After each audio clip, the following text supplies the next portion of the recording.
Hello guys, आप सभी लोगों को नमस्कार। और आज का जो हमारा टॉपिक है क्रॉस इलास्टिसिटी ऑफ डिमांड। और ये इलास्टिसिटी ऑफ डिमांड का तीसरा टाइप है। इससे पहले मैंने दो टाइप्स और बताए हैं। इसमें पहला टाइप था price elasticity of demand and income elasticity of demand, जिसमें एक ही वस्तु थी। और जो हमारा तीसरा टाइप है क्रॉस इलास्टिसिटी ऑफ डिमांड, इसमें दो वस्तुएं हैं। तो अगर एक की कीमत इंक्रीज होती है तो दूसरी वस्तु की डिमांड कितनी बढ़ती है, इसकी मुझे इलास्टिसिटी निकालनी पड़ेगी। चलिए सबसे पहले हम इसका अर्थ समझते हैं कि एक वस्तु की मांग मात्रा में प्रतिशत परिवर्तन का और जो रिलेटेड वस्तु की कीमत में प्रतिशत परिवर्तन का आनुपातिक जो संबंध है वही मांग की प्रतिलोच है। तो इसका जो फार्मूला है EVA। ई का मतलब है इलास्टिसिटी, और जो बी और ए है स्मॉल, ये दो वस्तुएं हैं। तो ए पहली वस्तु है और बी दूसरी वस्तु है। इसके बराबर क्या होता है, बी की मात्रा में प्रतिशत परिवर्तन डिवाइड ए की कीमत में प्रतिशत परिवर्तन।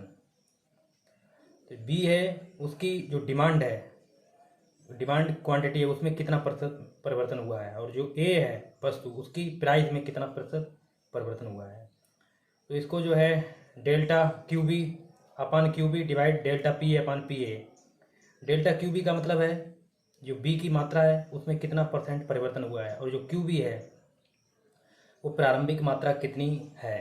इसी प्रकार डेल्टा पी ए है तो ए की कीमत में कितना प्रतिशत परिवर्तन हुआ है, और जो पी ए प्रारंभिक कीमत क्या है, equal to delta Q B upon Q B ऐसे रख लिया है, डिवाइड में delta P A upon P A.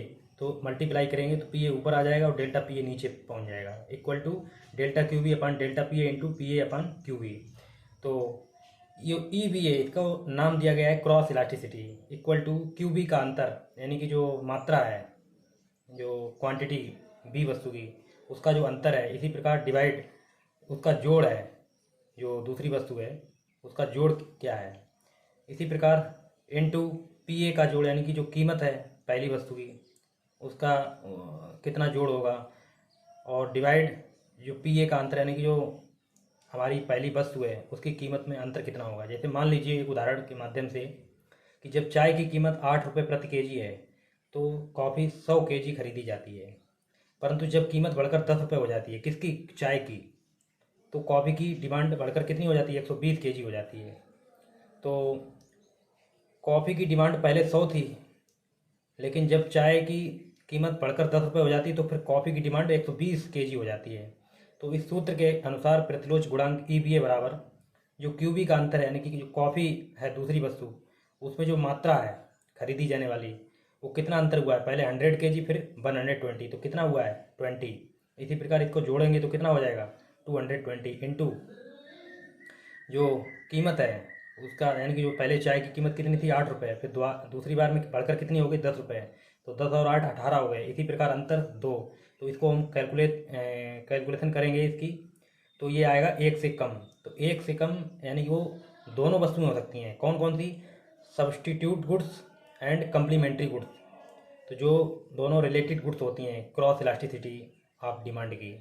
तो सबसे पहले हम सब्स्टिट्यूट गुड्स के बारे में समझते हैं कि सब्स्टिट्यूट गुड्स क्या हैं। उनको अगर हम कीमत में परिवर्तन करते हैं तो उनकी जो दूसरी वस्तु की मांग है उसमें कितना प्रतिशत परिवर्तन होता है।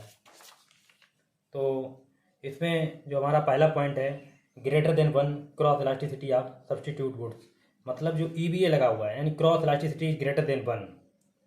Cross elasticity of substitute goods की जो है ग्रेटर देन 1 है, मतलब एक से ज़्यादा। वो कैसे है समझते हैं इस ग्राफ के माध्यम से, इस चित्र के माध्यम से। जब हमारी एक वस्तु कोई सी भी मान लेते हैं, चाहे हम चाय मान लें, यहाँ पर काफ़ी मान लें, चाहे गुड़ ले लो, यहाँ चीनी ले लो।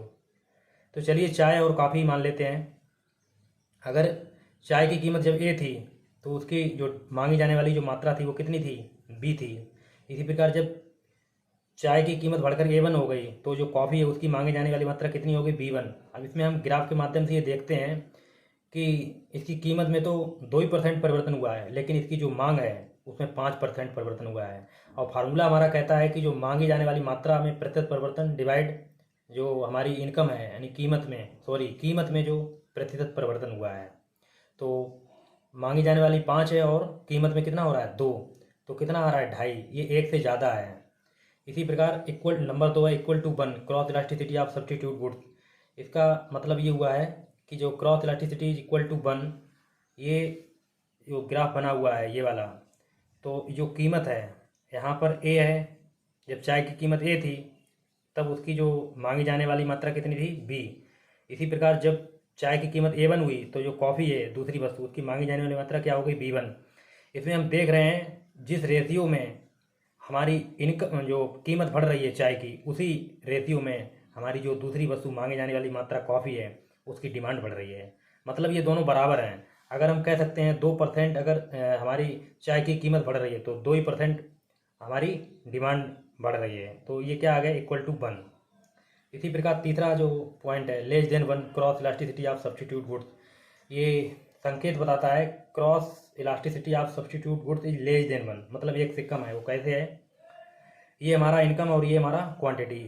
जब चाय की कीमत ए से A1 हो गई, मतलब मैंने 10% जो प्राइस है उसकी चाय की वो मैंने बढ़ाई है, लेकिन जो मांगी जाने वाली दूसरी वस्तु की मात्रा है यानी कॉफ़ी, उसमें 5% हमारा इंक्रीज हुआ है।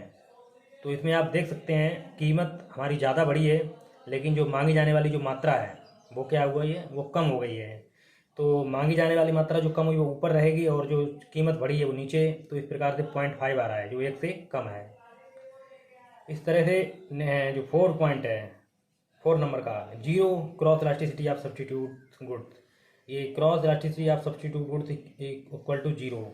इसका मतलब क्या हुआ है, जब चाय की कीमत पहले ए थी और फिर मैंने A1 कर दी, तो जब चाय की कीमत ए थी तब भी यही थी डिमांड, और जब A1 हो गई तब भी यही डिमांड है। मतलब कीमत में तो परिवर्तन हो रहा है, लेकिन मांगी जाने वाली जो मात्रा है दूसरी वस्तु यानी कॉफ़ी, उसमें कोई परिवर्तन नहीं हो रहा है। चाहे हम घटा दें चाहे हम बढ़ा दें, कोई परिवर्तन नहीं हो रहा है। तो ये 0% जब परिवर्तन हो रहा है तो मांगी जाने वाली जो मात्रा है उसमें 0% परिवर्तन डिवाइड जो प्राइस में मैंने जो परिवर्तन किया है वो 10 है, तो इक्वल टू क्या आ जाएगा, 0। तो इसलिए इसको 0 cross elasticity of substitute goods कहते हैं। इसी प्रकार जो हमारा 5वां नंबर का जो पॉइंट है, 5वां पॉइंट ये है कि negative cross elasticity of substitute goods. ये क्या है, लेस देन 0 है। Cross elasticity substitute goods is less than 0। वो कैसे है कि जब हमारा ए प्राइस था तो मांगी जाने वाली मात्रा बी थी, ठीक है। जब चाय की कीमत ए थी तब मांगी जाने वाली मात्रा कॉफ़ी की बी थी। यहाँ उल्टा हो गया है, जब इसकी कीमत बढ़ गई है A1 हो गई है तो इसकी जो मांगी जाने वाली मात्रा है वो क्या हो गई है, घट गई है। तो हम कह सकते हैं जब हमने 4% कीमत में परिवर्तन किया है लेकिन हुआ उल्टा, यहाँ 2% डिमांड कम और हो गई है। होना चाहिए था इधर, लेकिन वो इधर कम और हो गई है।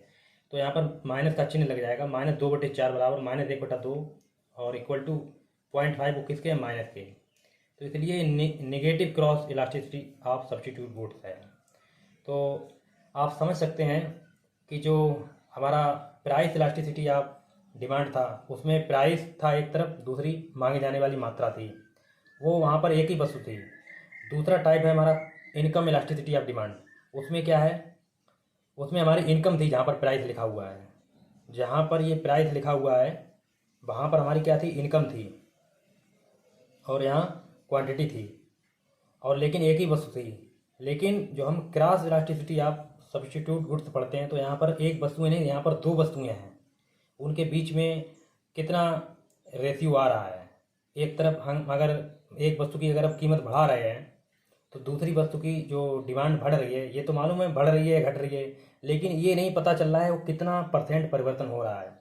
तो इसी को मतलब कैलकुलेट करने के लिए हम इलास्टिसिटी ऑफ डिमांड का प्रयोग करते हैं। धन्यवाद।